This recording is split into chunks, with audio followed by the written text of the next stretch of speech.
அனைவருக்கும் வணக்கம். Welcome to Prahlad academy. Today நம்ம 143 பேட்சில் பாலிட்டிக் என்ன பார்க்க போகிறோம் அப்படின்னு சொல்லிட்டு பார்த்தீங்கன்னா, இந்திய அரசியலமைப்புடைய அந்த ஆரம்ப கால வரலாற்று உருவாக்கம் அதை நம்ம பார்க்க போகிறோம். ஸோ அனைவருக்கும் இனிய புத்தாண்டு நல்வாழ்த்துக்கள். இந்த புத்தாண்டு பொறுத்து ஒரு சிறிய கோட் மாதிரி ஒரு கவிதையை நான் எழுதினேன். ஸோ அதை சொல்லிவிட்டு நம்ம கிளாஸ்க்குள்ளே போகலாம். காலத்தை நீ சரிவர பயன்படுத்தினால் காலமே நீ யார் என்று இவ்வுலகிற்கு பதில் சொல்லும். இல்லையேல் நீ தங்க பாத்திரமாக இருந்தாலும் காலி பாத்திரமே. ஆகையால் காலத்தை ஆள கற்றுக்கொள்ளுங்கள். பிறகு காலமே பதில் சொல்லும் நீ யார் என்று. ஸோ அதனால் இந்த 2025 இந்த புத்தாண்டை நம்ம சரிவர பயன்படுத்தினால் அந்த காலமும் நம்மளை சரிவர பயன்படுத்தி எங்கே கொண்டு போய் சேர்க்கணுமோ அங்கே கொண்டு போய் கண்டிப்பாக ஒரு வெற்றி என்னும் ஒரு மகுடத்தை நம்மளுக்கு சூட்டும் அப்படின்றதுல ஒரு ஐயமும் கிடையாது. ஸோ அதனால் எல்லோரும் கடின உழைப்போடு ஒரு ஸ்மார்ட் ஒர்க்கும் பண்ணுங்கள். கண்டிப்பாக நம்மளால் வெற்றி பெற முடியும். ஸோ இன்றைக்கி நம்மளுடைய இந்திய அரசியலமைப்பு கிளாஸுடைய ஃபஸ்ட்டு கிளாஸ். ஸோ அதனால் நம்மளுடைய கிளாஸ் ஸ்டார்ட் பண்ணுவோம். இந்திய அரசியலமைப்புனா என்ன அப்படின்னு சொல்லிட்டு பார்க்கணும். ஃபஸ்ட்டு அரசியலமைப்புனா என்ன அப்படின்னு சொல்லிட்டு பார்த்திங்கன்னா, ஒரு நாட்டினோட ஒரு உயர்ந்தபட்ச ஒரு அமைப்பு எதுன்னு சொல்லிட்டு பார்த்திங்கன்னா அந்த அரசியலமைப்பு அப்படின்னு சொல்லிட்டு சொல்லுவோம். அந்த அரசியலமைப்பு எழுதப்பட்டும் இருக்கலாம், எழுதப்படாமலும் இருக்கலாம். எக்ஸாம்பிளுக்கு பார்த்திங்கன்னா இங்கிலாந்து எடுத்திங்கன்னா அதனுடைய அரசியலமைப்பு எழுதப்படாமல் இருக்குது. எழுதப்பட்ட ஒரு அரசியலமைப்புன்னு சொல்லிட்டு பார்க்கும்போது நம்மளுடைய இந்தியா, அதுவும் உலகிலேயே மிக நீளமான எழுதப்பட்ட ஒரு அரசியலமைப்பு அப்படின்னு சொல்லிட்டு பார்க்கும்போது நம்மளுடைய இந்திய அரசியலமைப்பு சொல்லலாம். ஸோ நம்முடைய இந்திய அரசியலமைப்பினுடைய தூண்கள் அப்படின்னு சொல்லிட்டு பார்க்கும்போது ஒரு 4 தூண்கள் இருக்குது. அது என்னென்ன அப்படின்னு சொல்லிட்டு பார்த்திங்கன்னா, மக்கள், அதன் பிறகு சட்டமன்றம், அதன் பிறகு நிர்வாகம், அதன் பிறகு நீதித்துறை. இந்த 4 விஷயமும் நம்மளுக்கு சரிவர இயங்கணும் அப்படின்னு சொல்லிட்டு பார்த்திங்கன்னா, அந்த பில்டிங், இந்த 4 தூண்கள் இது எல்லாத்தையும் தாங்கி பிடிக்கிறது தான் என்னன்னு சொல்லிட்டு பார்த்திங்கன்னா இந்த இந்திய அரசியலமைப்பு. அப்போ தான் இதுக்குள்ளே வர எல்லா மக்கள் மக்களுக்கு சரியான அடிப்படை உரிமைகள் கிடைக்கிறதா இருக்கட்டும், நீதித்துறை சரியாக செயல்படுவதாக இருக்கட்டும், அதன் பிறகு சட்டமன்றத்தில் இருக்கிற நம்ம தேர்ந்தெடுக்கிற அந்த நாடாளுமன்ற உறுப்பினர்கள் சரிவர இயங்குவதற்கும் பிரதமருடைய வேலை என்ன, குடியரசுத் தலைவருடைய வேலை என்ன அப்படின்னு சொல்லிட்டு நம்மளுடைய நாடாளுமன்ற உறுப்பினர்கள் இருந்து நீதித்துறையில் இருந்து மக்களுக்கு என்னென்ன அடிப்படை உரிமைகள் இருக்குது அப்படின்னு சொல்லிட்டு எல்லாமே ரொம்ப தெளிவாக எழுதப்பட்ட ஒரு அரசியலமைப்பு எதுன்னு சொல்லிட்டு பார்த்திங்கன்னா நம்மளுடைய அரசியலமைப்பு இந்திய அரசியலமைப்பு. ஸோ இந்த இந்திய அரசியலமைப்பு என்ன சொல்லுது அப்படின்னு சொல்லிட்டு பார்த்திங்கன்னா, நம்மளுடைய உயர்ந்தபட்ச அதிகார அமைப்பு, நம்மளுடைய இறையாண்மையை பற்றி இந்த இந்திய அரசியலமைப்பு சொல்லுது. ஸோ இதெல்லாம் நம்ம இப்போ பார்க்க போகிறோம். ஸோ நம்மளுடைய இந்திய அரசியலமைப்பு என்ன மாதிரியான கான்செப்ட் கொடுத்துருக்கு, இந்திய அரசியலமைப்பு எப்போ க்ரியேட் பண்ணியிருக்காங்க அப்படின்னு சொல்லிட்டு நிறைய கொஷின்ஸ் இதுலேருந்து நம்ம பார்க்கலாம். ஃபஸ்ட்டு 1928 அந்த டைமில் என்ன ஆகுதுன்னு சொல்கிறதுன்னா, ஏம்பா உங்களுக்கு இந்திய அரசியலமைப்பு எழுதுறதுக்கு உங்களுக்கு திராணியே இல்லை அப்படின்னு சொல்லிட்டு பிரிஹன் ஹெட் அப்படின்றவர் என்ன பண்ணுறாருன்னு சொல்லிட்டு பார்த்தீங்கன்னா 1927 to 28 அந்த டைமில் நேரு என்ன பண்ணுவார், யார் நேருன்னா மோதிலால் நேரு. ஸோ அவர் என்ன பண்ணுவார்னா, அவர் எதிர்த்து ஒரு கோட் வரும். யார் அப்படின்னு சொல்லிட்டு பார்த்தீங்கன்னா பிரிஹன் ஹெட் அப்படின்றவர் என்ன பண்ணுவாருன்னு சொல்லிட்டு பார்த்தீங்கன்னா, உங்களுக்கு ஒரு நீங்களே உங்களுக்கு ஒரு அரசியலமைப்பு எழுதுவதற்கு உங்களுக்கு தகுதியே இல்லை, திராணியே இல்லை அப்படின்னு சொல்லிட்டு ஒரு கோட் பிரிஹன் ஹெட் சொல்லுவார். அந்த டைமில் என்ன பண்ணுவார்னா, யாருக்குயா எங்களுக்கு இதுவும் அப்படின்னு சொல்லிட்டு நம்மளுடைய மோதிலால் நேரு என்ன பண்ணுவார்னு சொல்லிட்டு பார்த்தீங்கன்னா நேரு அறிக்கை அப்படின்னு சொல்லிட்டு ஒரு கான்ஸ்டியூஷன் க்ரியேட் பண்ணுவார். என்னது, நேரு அறிக்கை அப்படின்னு சொல்லிட்டு ஒரு கான்ஸ்டியூஷன் அவரே க்ரியேட் பண்ணுவார். அதில் பல்வேறு வகையான அடிப்படை உரிமைகள் விஷயத்தை பற்றி சொல்லியிருப்பார். அடுத்தது 1934 இருக்குது பார்த்தீங்களா, அந்த டைமில் 1934 அந்த டைமில் என்ன ஆகும்னு சொல்லிட்டு பார்த்தீங்கன்னா, எம்என் ராய் நாங்களே எங்களுக்கான அரசியல் அமைப்பை நாங்கள் ஏறிக்கிறோம், அதுக்கு எங்களுக்கு அரசியல் அமைப்பு நிர்ணய சட்டம் அதாவது இருக்குது பார்த்தீங்களா, அரசியல் அமைப்பு க்ரியேட் பண்ணுற அந்த நிர்ணய சபையை க்ரியேட் பண்ணணும், அதுக்கு நீங்களுக்கு எனக்கு அனுமதி தரணும்னு சொல்லிட்டு ஆங்கிலேயரை பார்த்து ஒரு கொஷின்ஸ் கொடுத்துருப்பார். ஓகேங்களா, அப்போது ஆங்கிலேயரை பார்த்து எம்என் ராய் என்ன பண்ணியிருக்காரு, இந்த கோர்ட் க்ரியேட் பண்ணியிருக்கார். அப்போது ஆல்ரெடி ஆங்கிலேயர்கள் அங்கே என்னென்ன பண்ணியிருக்காங்க அப்படின்றது இப்போ உங்களுக்கு ஒரு டவுட் ஆகும். ஸோ அதை பற்றி தான் நம்ம இன்றைக்கி பார்க்க போகிறோம். இந்திய அரசியலமைப்பு உருவாவதற்கு முன்பு இருந்த அந்த சட்டங்கள், அதுக்கு முன்னாடி நம்ம ஆங்கிலேயர்கள் வந்து நம்ம எவ்வாறுலாம் வந்து ஆண்டுட்டு இருந்தாங்க, அது எல்லாத்தையும் இப்போது நம்ம கிளியராக பார்க்க போகிறோம். வாங்க கிளாஸ்க்குள்ளே போகலாம். ஓகேங்களா? இப்போ தான் வந்து கிளாஸ் வந்து ஸ்டார்ட் ஆகுது. அதுக்கு வந்து நம்ம என்ன பண்ணணும்னு சொல்லிட்டு பார்த்தீங்கன்னா, ஐரோப்பியர்கள் வருகை புரிந்த காலவரிசையை வந்து நம்ம தெரிஞ்சுக்கிட்டு, அதுக்கப்புறம் என்னென்னலாம் கான்செப்ட்லாம் நடந்திருக்கு அப்படின்னு தெரிஞ்சுக்கிட்டு நம்ம அடுத்தடுத்தது வந்து போயிட்டே இருக்கலாம். ஸோ ஐரோப்பியர்கள் வந்து வராங்க பார்த்தீங்களா, அந்த கான்செப்ட் வந்து ஃபஸ்ட்டு பார்ப்போம். ஃபஸ்ட்டு வந்து யார் வராங்க அப்படின்னு சொல்லிட்டு பார்த்தீங்கன்னா, போர்ச்சுகீசியர் அப்படின்றவங்க வந்து வராங்க. எப்போ வராங்கன்னா 1498 வந்து வராங்க. அதுக்கப்புறம் வந்து டச்சுக்காரர்கள் வந்து வராங்க. 1595 வந்து அவங்க வந்து உள்ளே வருவாங்க. அதன் பிறகு தான் ஆங்கிலேயர்கள் வருவாங்க. 1600 அந்த டைமில் வந்து வராங்க. டேனிஷ்காரர் வந்து அடுத்தது வருவாங்க. ஸோ டேனிஷ் வந்து எப்போ வராங்கன்னு சொல்லிட்டு பார்த்தீங்கன்னா 1616 அந்த டைமில் வருவாங்க. அப்புறம் வந்து ஃப்ரெஞ்சுக்காரர்கள் வராங்க. ஸோ ஃப்ரெஞ்சுக்காரர்கள் எப்போ வருவாங்கன்னு சொல்லிட்டு பார்த்தீங்கன்னா 1664 இந்த டைமில் வந்து இவங்க வராங்க. ஃபஸ்ட் யார் வராங்கன்னா போர்ச்சுகீசியர், அதன் பிறகு டச்சு, அதன் பிறகு வந்து ஆங்கிலேயர்கள். இவங்க தான் இதுக்கு நம்ம பார்க்க போகிற முக்கியமான ஆள். அதன் பிறகு வந்து டேனிஷ், அதன் பிறகு வந்து ஃப்ரெஞ்சு, இவங்கெல்லாம் வராங்க. ஸோ இப்போ ஆங்கிலேய கிழக்கிந்திய கம்பெனி வந்து எப்போ வந்து உருவாகியிருக்கு அப்படின்னு சொல்லிட்டு பார்த்தீங்கன்னா, இதனுடைய தோற்றம் வந்து எப்போ அப்படின்னு சொல்லிட்டு பாருங்கன்னா, டிசம்பர் மாதம் இருக்குது பார்த்தீங்களா, டிசம்பர் 31, 1600 இந்த டைமில் தான் வந்து பிரிட்டிஷ் கம்பெனி வந்து கிரியேட் ஆச்சு. ஓகேங்களா? ஈஸ்ட் இந்தியன் பிரிட்டிஷ் கம்பெனி வந்து கிரியேட் ஆச்சு. இது யாரால் வந்து கொண்டு வரப்பட்டதுன்னு சொல்லிட்டு பார்த்தீங்கன்னா, இது இங்கிலாந்து வணிகர்களால் தொடங்கப்பட்ட ஒரு தனியார் நிறுவனம்ங்க. ப்ரைவேட் செக்டாராக வந்து தான் இது வந்து இருந்தது. அடுத்தது வந்து இதனுடைய இதுக்கு யார் வந்து ஒப்புதல் வழங்கியிருக்காங்கன்னு சொல்லிட்டு பார்த்தீங்கன்னா, எலிசபெத் மகாராணி அப்படின்றவங்க வந்து இவங்க இதுக்கு என்ன பண்ணுவாங்கன்னு சொல்லிட்டு பார்த்தீங்கன்னா, இந்த மாதிரி வந்து ராணி நான் போயிட்டு இந்தியாவில் வந்து நான் வந்து வணிகம் வந்து பண்ண போகிறேன். ஸோ அதனால் எங்களுக்கு வந்து நீங்கள் என்ன பண்ணணும்னு சொல்லிட்டு பார்த்தீங்கன்னா, இந்த மோனோபோலி அதிகாரத்தை வந்து கொடுங்க. தன்னாட்சியாக நாங்கள் போயிட்டு வந்து அங்கே வந்து வணிகம் செய்வதற்கான வந்து அனுமதி வந்து தாங்க அப்படின்னு சொல்லிட்டு எலிசபெத் ராணி வந்து என்ன பண்ணுவாங்கன்னா, இவங்களுக்கு பிரிட்டிஷ் ஈஸ்ட் இந்தியன் கம்பெனி வந்து என்ன பண்ணுவாங்கன்னு சொல்லிட்டு பார்த்தீங்கன்னா, அப்ரூவல் வந்து கொடுப்பாங்க. ஸோ அதனுடைய நிர்வாக அமைப்பு வந்து எவ்வாறு வந்து கட்டமைக்கப்பட்டிருந்ததுன்னு சொல்லிட்டு பார்த்தீங்கன்னா, அதில் வந்து ஒரு கவர்னர் வந்து இருப்பாருங்க. ஓகேங்களா? அந்த கம்பெனி இருக்குது பார்த்தீங்களா, அதுக்கு ஒரு கவர்னரும் ஒரு இயக்குனர் குழுவும் வந்து கொண்டதாக வந்து காணப்படும்.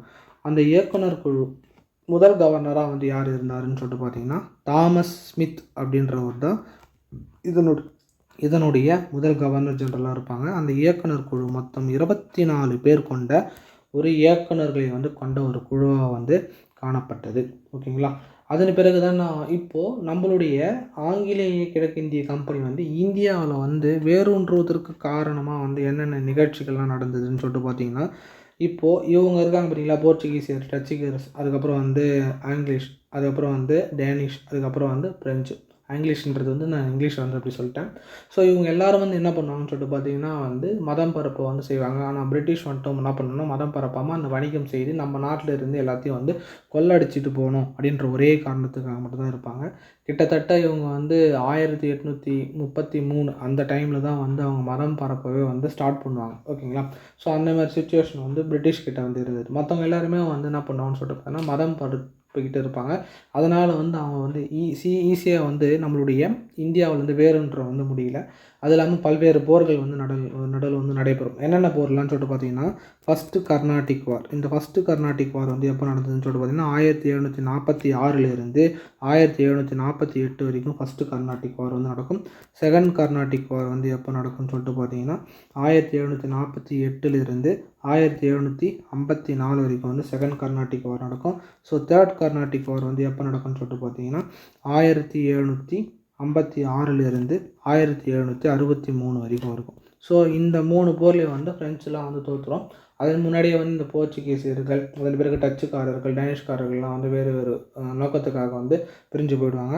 இந்த 3 வாருக்கு அதுக்கப்புறம் வந்து என்ன நடக்கும்னு சொல்லிட்டு பார்த்தீங்கன்னா, பிளாசி போர் அப்படின்றது வந்து நடக்கும். இந்த பிளாசி போர் வந்து எப்போ நடக்கும்னு சொல்லிட்டு பார்த்தீங்கன்னா, 1757 வந்து நடக்கும்.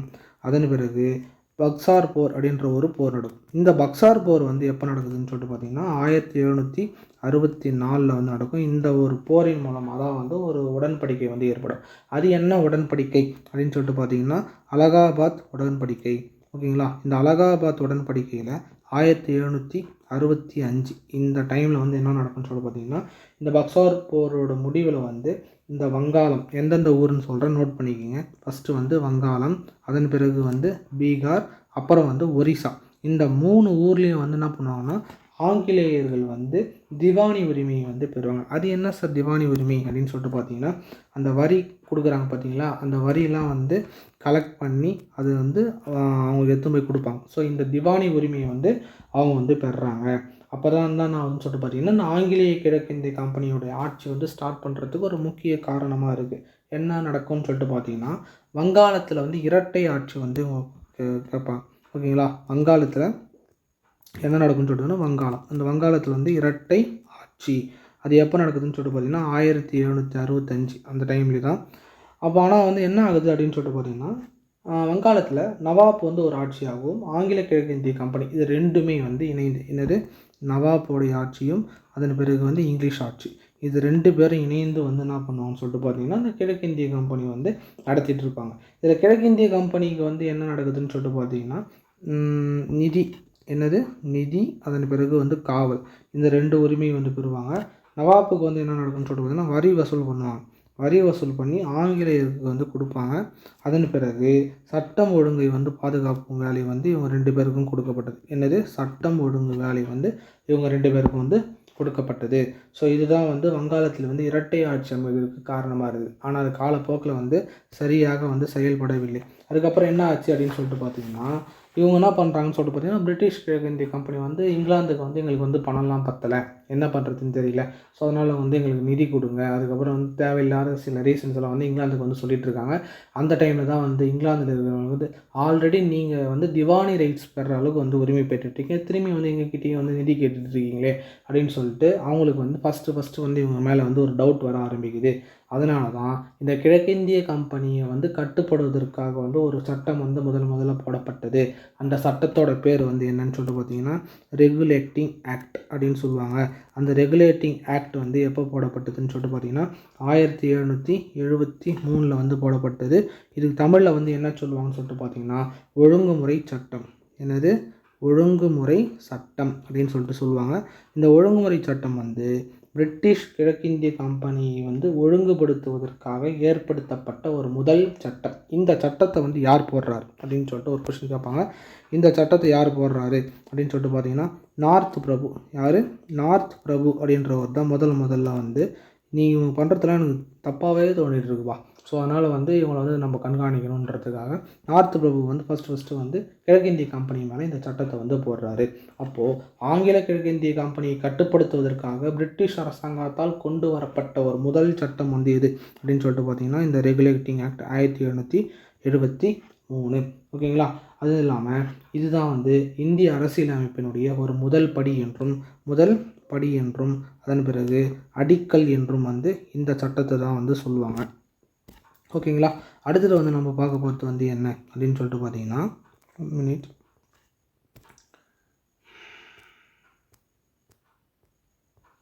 அடுத்தது வந்து இந்த 1773 என்னெல்லாம் நடந்தது அப்படின்னு சொல்லிட்டு நம்ம அப்படியே பாயிண்ட் பை பாயிண்ட்டாக வந்து பார்த்துட்டு இருக்கோம். ஆங்கில கிழக்கிந்திய கம்பெனியுடைய மீதான கட்டுப்பாடு வந்து யாரிடம் இருந்தது அப்படின்னு சொல்லிட்டு பார்த்தீங்கன்னா, மன்னரிடம் வந்து இருந்தது. எந்த மன்னர்னா, இங்கிலாந்து பாராளுமன்றத்துக்கு வந்து அதை வந்து மாற்றிட்டாங்க. அப்போது நம்மளுடைய கட்டுப்பாடு வந்து முழுக்க வந்து இங்கிருந்த அந்த கவர்னர் இருக்கார் பார்த்தீங்களா, அந்த கம்பெனியுடைய கவர்னர், அவர்கிட்ட இருந்தது. முழுக்க இப்போ யாருக்கு போச்சுன்னா, இங்கிலாந்து மன்னரிடம் வந்து மாற்றப்பட்டது. கம்பெனியுடைய நிர்வாகம் மற்றும் அரசியல் செயல்பாடுகளை முதலாக வந்து இந்த சட்டம் வந்து ஃபஸ்ட்டு வந்து உள்ளே போயிட்டு வந்து விசாரிக்க ஆரம்பிச்சது. அப்போ இந்த சட்டத்தோட சிறப்பியல்புகள்லாம் வந்து என்ன அப்படின்னு சொல்லிட்டு பார்த்தீங்கன்னா, வங்காள கவர்னர் ஜெனரல் அப்படின்னு சொல்லிட்டு மாதம், அதாவது வங்காளத்தின் ஆளுநர் அப்படின்ட்டு ஒரு போஸ்டிங் இருக்கும். ஸோ பெங்காலுடைய கவர்னர் அப்படின்றது வந்து பெங்காலுடைய கவர்னர் ஜெனரல் அப்படின்னு சொல்லிட்டு வந்து என்ன பண்ணுவாங்கன்னு சொல்லிட்டு மாற்றுவாங்க. அப்படி ஃபஸ்ட்டாக வந்த வங்காளத்தின் கவர்னர் ஜெனரல் யார் அப்படின்னு சொல்லிட்டு பார்த்தீங்கன்னா, வாரன் ஹேஸ்டிங் பிரபு. யார்? வாரன் ஹேஸ்டிங் பிரபு. இவர் தான் வந்து வங்காளத்துடைய முதல் கவர்னர் ஜெனரலாக வந்து வராரு. அது மட்டும் இல்லாமல் இந்த டைமில் என்ன நடக்கும்னு சொல்லிட்டு பார்த்தீங்கன்னா, இந்த இடத்துல வந்து வங்காளம் இருக்குது, இங்கே கல்கத்தா இருக்குது, இங்கே சென்னை இருக்குது. இங்கே இருக்கிற ஆளுநரும் வந்து இவங்களுக்கு கீழே கட்டுப்பட்டவங்களாக மாறிடுவாங்க. அதாவது கொல்கத்தாவில் இருக்கும் ஆளுநரும் அதன் பிறகு சென்னையில் இருக்கிற ஆளுநர், அதாவது மதராஸில் இருக்கிற ஆளுநரும் வந்து வங்காளத்தின் கீழ் வந்து கட்டுப்பட்டவர்களாக வந்து மாற்றிடுவாங்க. ஸோ அப்போ இந்த வங்காள கவர்னர் ஜெனரலுடைய பதவிக்காலம் வந்து என்னன்னு சொல்லிட்டு பார்த்தீங்கன்னா 5 years. இவரை வந்து திரும்ப வந்து நியமிக்க முடியுமா அப்படின்னு சொல்லிட்டு பார்த்தீங்கன்னா, இவரை மறு நியமனம் வந்து செய்ய முடியும். ஓகேங்களா, இதற்காக வந்து என்ன பண்ணியிருக்காங்க அப்படின்னு சொல்லிட்டு பார்த்தீங்கன்னா நிர்வாக குழு அப்படின்னு சொல்லிட்டு ஒன்று வந்து க்ரியேட் பண்ணியிருக்காங்க. இது யாருக்கு ஏன்னு சொல்லிட்டு பார்த்தீங்கன்னா இந்த வங்காள கவர்னர் ஜெனரலுக்கு உதவி புரிய நிர்வாக குழு அப்படின்னு சொல்கிற ஒரு குழு வந்து க்ரியேட் பண்ணப்பட்டது. அதில் மொத்தம் எத்தனை பேர் இருக்காங்க அப்படின்னு சொல்லிட்டு பார்த்தீங்கன்னா 4 பேர் வந்து இருக்கிறாங்க. சும்மா வந்து இவர் வந்து ஒரு சட்டம் போடுறாருன்னா அந்த சட்டம் வந்து நிர்வாக குழு வந்து கவுன்சில்கிட்ட போகும். அவங்க வந்து என்ன பண்ணுவாங்கன்னா இதை வந்து ஆலோசித்து பெரும்பான்மையின் மூலமாக வந்து நிறைவேற்ற முடியும். அப்படி பெரும்பான்மையின் மூலமாக நிறைவேற்றப்பட்டால் தான் அந்த சட்டம் வந்து சட்டமாகவே போட முடியும், இல்லைனா வந்து போட முடியாது. ஓகேங்களா? அந்த அளவுக்கு வந்து இது வந்து ஆளுநருக்கு ஒரு பாதகமாக வந்து இருக்குது. என்ன சார் நீங்கள் வந்து இவர் கண்காணிக்கிறதுக்காக தப்பு பண்ணுறது குறைக்கிறதுக்காக வந்து கொண்டு வரப்பட்டாங்கன்னு சொன்னீங்க, இவருக்கு வந்து கிரேடு ஏறிக்கிட்டே தான் இருக்குது அப்படின்னு சொல்லிட்டு நீங்கள் நினைப்பீங்க. இந்த நிர்வாக குழு வந்து அவங்க போடக்கூடிய சட்டங்கள் வந்து கரெக்டாக இருந்தால் தான் வந்து அப்ரூவல் பண்ணுவாங்க. ஓகேங்களா? அதனால் என்ன ஆகுன்னு சொல்லிட்டு பார்த்தீங்கன்னா மெஜாரிட்டி இருந்தால் மட்டும்தான் இந்த நிர்வாக குழு வந்து என்னன்னா அடுத்தடுத்த லெவலுக்கு வந்து போக முடியும். அப்போது அங்கே கவர்னர் ஜெனரலாக இருக்கிற வாரன் ஹேஸ்டிங்ஸ் வந்து சட்டத்தை வந்து ஏற்ற முடியும். ஸோ இந்த மாதிரி ஒரு கான்செப்ட் வந்து இருந்தது. அது வந்து வாரன் ஹேஸ்டிங்ஸ்க்கு வந்து ஒரு கெடுதலாகவே ஒரு உறுத்தலாகவே வந்து இருந்தது. ஓகேங்களா?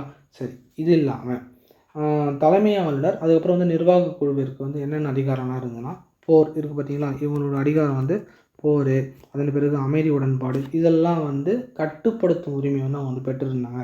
எல்லாமே பெரும்பான்மை அடிப்படையில் தான் வந்து இந்த முடிவெல்லாம் வந்து எடுக்கப்படும். அதன் பிறகு வந்து இயக்குனர் குழு.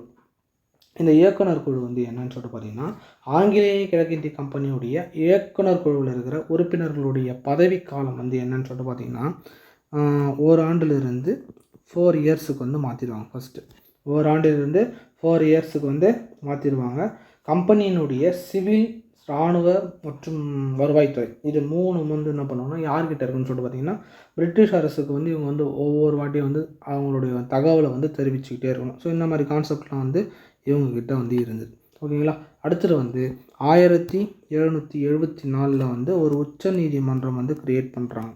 இந்த மன்றம் உச்ச நீதிமன்றம் வந்து க்ரியேட் பண்ணுறாங்க. அது எங்கே ஏற்படுத்துகிறாங்கன்னு சொல்லிட்டு பார்த்தீங்கன்னா கல்கத்தாவில் வந்து ஏற்படுத்துகிறாங்க, வில்லியம் கோட்டையில். அதன் பிறகு என்ன ஆகுதுன்னு சொல்லிட்டு பார்த்தீங்கன்னா இதனுடைய முதல் தலைமை நீதிபதியாக யார் போடுறாங்கன்னா சர் எலிஜா இம்பே. ஓகேங்களா? இவர் போடுறாங்க.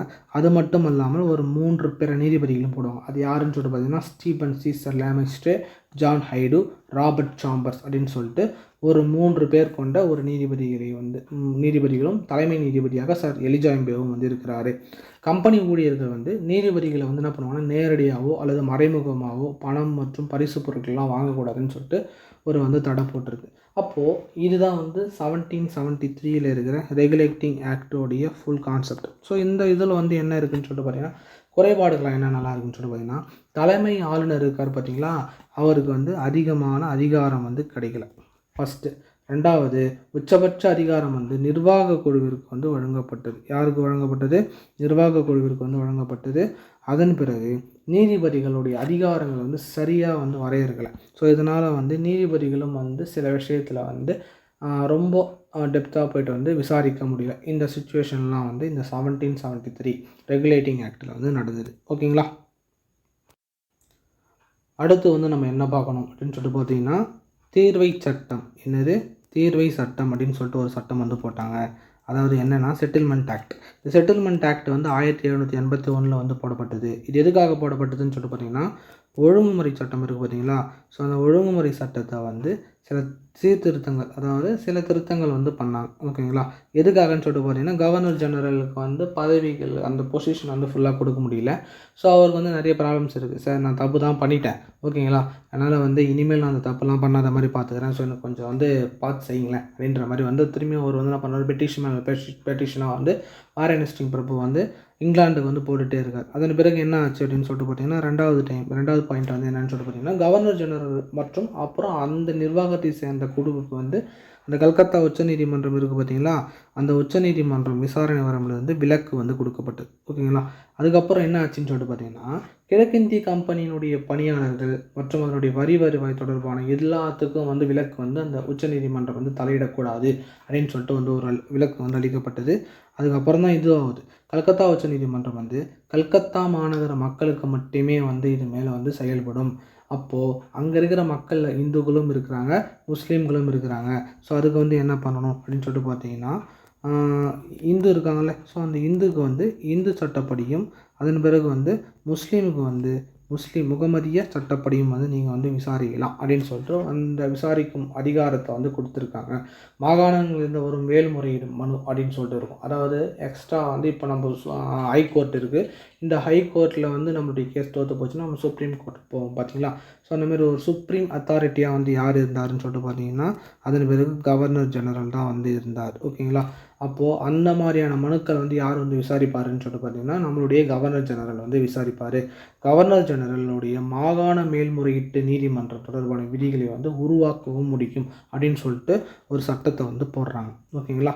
அதன் பிறகு என்ன ஆக்ட் அப்படின்னு சொல்லிட்டு பார்த்தீங்கன்னா பிட் இண்டியன் ஆக்ட். இந்த பிட் இண்டியன் ஆக்ட் வந்து 1784 வந்து கொண்டு வரப்பட்ட ஒரு சட்டம். எப்போ கொண்டு வந்தாங்கன்னா 1784 பிட் இண்டியன் ஆக்ட். யார் கொண்டு வந்தார்னா இளைய பிட் அப்படின்றவர் வந்து இந்த பிட் இண்டியன் ஆக்டை வந்து சொல்லுவாங்க. இந்த இளைய பிட்டோட இன்னொரு பேர் வந்து என்னென்னா வில்லியம் பிட் அப்படின்னு சொல்லிட்டு சொல்லுவாங்க. இது எதுக்காக கொண்டு வந்தாங்கன்னா ஒழுங்குமுறை சட்டத்தில் இருக்கிற அந்த குறைபாடுகளை வந்து நீக்கிறதுக்காக வந்து கொண்டு வரப்பட்ட சட்டம். எதுக்குன்னா ரெகுலேட்டிங் ஆக்ட் இருக்குது பார்த்தீங்களா. இந்த ரெகுலேட்டிங் ஆக்டில் இருக்கிற அந்த பிழைகள் அந்த குற்றங்களை வந்து நீக்குவதற்காக கொண்டு வரப்பட்ட சட்டமாக வந்து இது இருந்தது. இந்த சட்டத்தினுடைய சிறப்புகள் வந்து என்ன அப்படின்னு சொல்லிட்டு பார்த்தீங்கன்னா ஒன் பை ஒன்னாக பார்ப்போம். ஆங்கில கிழக்கிந்திய கம்பெனிக்கு 2 அமைப்புகள் வந்து ஏற்படுத்தப்பட்டது. அது வந்து ஒன்று என்ன அப்படின்னு சொல்லிட்டு பார்த்தீங்கன்னா ஒன்று வந்து பிஓசி போர்ட் ஆஃப் கண்ட்ரோல் அப்படின்னு சொல்லுவாங்க. அதுக்கப்புறம் வந்து இயக்குனர் குழு அப்படின்ற ஒரு அமைப்பு வந்து ஏற்படுத்தப்பட்டது. இப்போது இதில் கிட்டத்தட்ட இரட்டை ஆட்சி தன்மையை வந்து கொண்டு இருந்தது. ஓகேங்களா. ஏன்னா இது வந்து சில வேலையை செய்யும், இது வந்து சில வேலையை வந்து செய்யும்.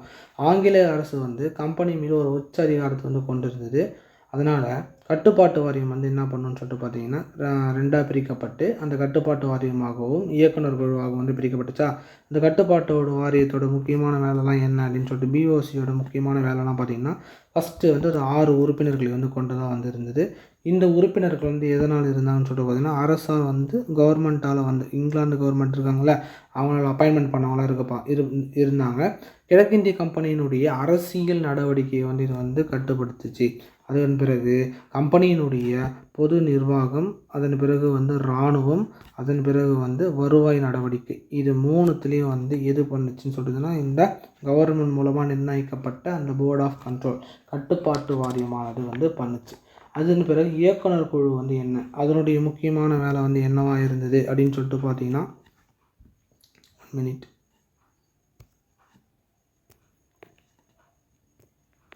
இயக்குனர் குழு இருக்குது பார்த்தீங்களா. ஸோ அதனுடைய முக்கியமான வேலை வந்து என்னென்னா கிழக்கிந்திய கம்பெனியுடைய அந்த வணிக நடவடிக்கையை மட்டும் நீ பார்த்துக்கோ, மற்றது எல்லாத்தையும் நான் பார்த்துக்கிறேன்னு சொல்லிட்டு அந்த வணிக நடவடிக்கையை மட்டும் வந்து யார் பார்த்தாங்கன்னு சொல்லிட்டு பார்த்தீங்கன்னா இந்த இயக்குனர் குழு வந்து பார்த்துச்சு. ஓகேங்களா. தலைமை ஆளுநருடைய நிர்வாக குழு வந்து உறுப்பினர்களுடைய எண்ணிக்கை வந்து எத்தனை இருந்ததுன்னா 4 இருந்தது. அந்த 4லிருந்து 3ஆக வந்து குறைக்கப்பட்டது. அது இந்த டைமு தான் பிரிட்டிஷ் இந்திய பகுதி என்னது பிரிட்டிஷ் இந்திய பகுதி அப்படின்னு சொல்லிட்டு முதல்ல வந்து அந்த வார்த்தை வந்து பயன்படுத்தப்பட்டது. எதில் அப்படின்னு சொல்லிட்டு பார்த்தீங்கன்னா இந்த பிட் இண்டியன் ஆக்ட் அதில் தான் வந்து பயன்படுத்தப்பட்டது. இது வந்து கொஷின் ஏரியா.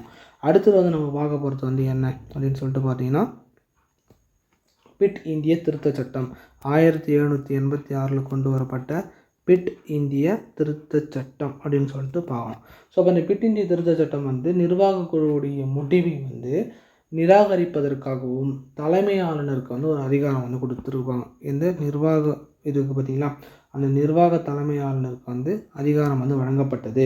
கவர்னர் ஜெனரல் வந்து இராணுவ தலைமை தளபதியாக வந்து இருப்பார். என்னவா இருப்பாருன்னு சொல்லிட்டு பார்த்தீங்கன்னா இராணுவ தலைமை தளபதியாக வந்து இருப்பார். அடுத்தது காரன்வாலிஸ்க்காக வந்து இது கொண்டு வரப்பட்ட சட்டமாக இருந்தது.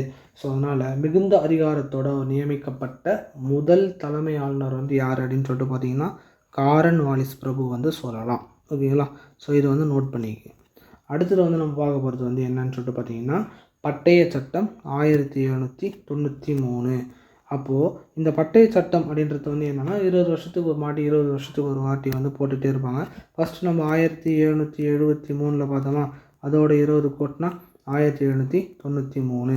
அதுக்கப்புறம் ஒரு 20 கோட்னா 1813. அதன் பிறகு ஒரு 20 கோட்னா 1833. அதன் பிறகு ஒரு 20 கோட்னா 1853. இது எல்லாமே என்னன்னு சொல்லுவாங்கன்னு சொல்லிட்டு பார்த்தீங்கன்னா சார்ட்டர் ஆக்ட் அப்படின்னு சொல்லிட்டு சொல்லுவாங்க.